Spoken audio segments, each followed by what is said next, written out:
లూకా సువార్త 17వ అధ్యాయము. ఆయన తన శిష్యులతో ఇట్లనెను, అభ్యంతరములు రాకపోవుట అసాధ్యము కాని అవి ఎవని వలన వచ్చునో వానికి శ్రమ. వాడి చిన్నవారిలో ఒకనికి అభ్యంతరము కలుగజేయుట కంటే వాని మెడకు తిరుగటి రాయి కట్టబడి సముద్రములో పడద్రోయబడుట వానికి మేలు.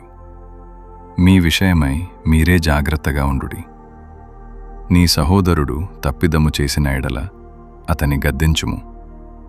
అతడు మారు మనస్సు పొందిన ఎడల అతని క్షమించుము.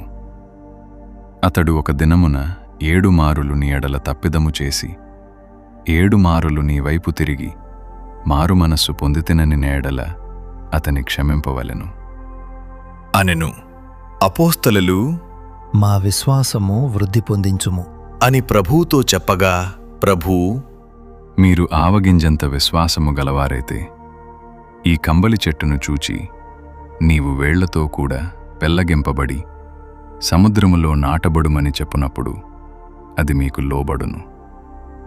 దున్నువాడుగాని మేపువాడుగాని మీలో ఎవనికైనా ఒక దాసుడుండగా వాడు పొలములో నుండి వచ్చినప్పుడు నీవు ఇప్పుడే వెళ్ళి భోజనము చేయుమని వానితో చెప్పునా?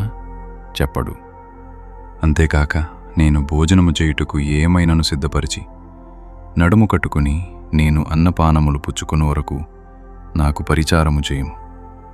అటు తరువాత నీవు అన్నపానములు పుచ్చుకొనవచ్చునని వానితో చెప్పును గాని ఆ దాసుడు ఆజ్ఞాపింపబడిన పనులు చేసినందుకు వాడు దయచూపెనని వానిని మెచ్చునా? అటువలే మీరును మీకు ఆజ్ఞాపింపబడినవన్నీ చేసిన తరువాత మేము నిష్ప్రయోజకులమైన దాసులం, మేము చేయవలసినవే చేసియున్నామని చెప్పుడి అనెను. ఆయన యెరూషలేమునకు ప్రయాణమైపోవచ్చు సమరయ గలిలయల మధ్యగా వెళ్ళుచుండెను.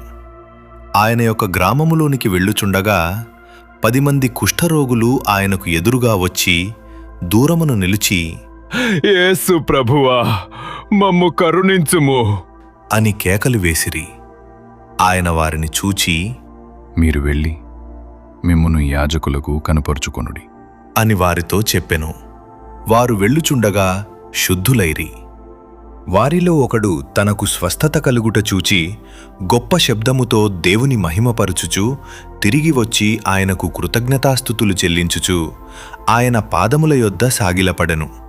వాడు సమరయుడు. అందుకు యేసు, 10 మంది శుద్ధులైరి కారా? ఆ 9 ఎక్కడ? ఈ అన్యుడు తప్ప దేవుని మహిమపరచుటకు తిరిగి వచ్చిన వాడెవడనూ అగపడలేదా? అని చెప్పి, నీవు లేచిపోము, నీ విశ్వాసము నిన్ను స్వస్థపరచెను అని వానితో చెప్పెను. దేవుని రాజ్యం ఎప్పుడు వచ్చునని పరిసయ్యులు ఆయన నడిగినప్పుడు ఆయన, దేవుని రాజ్యము ప్రత్యక్షముగా రాదు.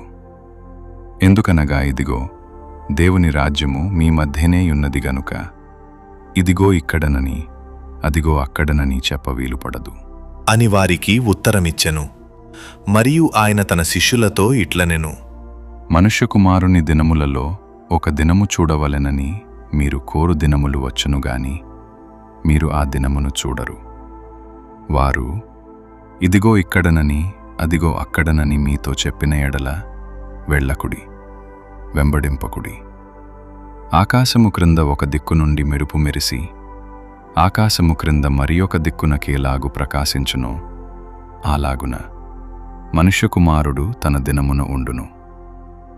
అయితే ముందుగా ఆయన అనేక హింసలు పొంది ఈ తరము వారి చేత ఉపేక్షింపబడవలెను.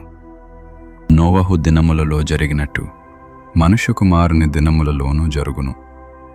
నోవహు ఓడలోనికి వెళ్ళిన దినము వరకు జనులు తినుచు త్రాగుచు పెండ్లాడుచు పెండ్లికీయబడుచునుండిరి. అంతలో జలప్రళయము వచ్చి వారినందరినీ నాశనము చేసెను. లోతు దినములలో జరిగినట్టును జరుగును.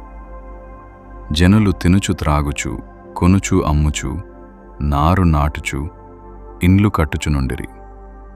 అయితే లోతు సొదోమ విడిచిపోయిన దినమున ఆకాశము నుండి అగ్నిగంధకములు కురిసి వారినందరినీ నాశనము చేసెను. ఆ ప్రకారమే మనుష్య కుమారుడు ప్రత్యక్షమగు దినమున జరుగును. ఆ దినమున మిద్దెమీద ఉండువాడు ఇంట ఉండు తన సామాగ్రిని తీసుకుని పోవుటకు దిగకూడదు.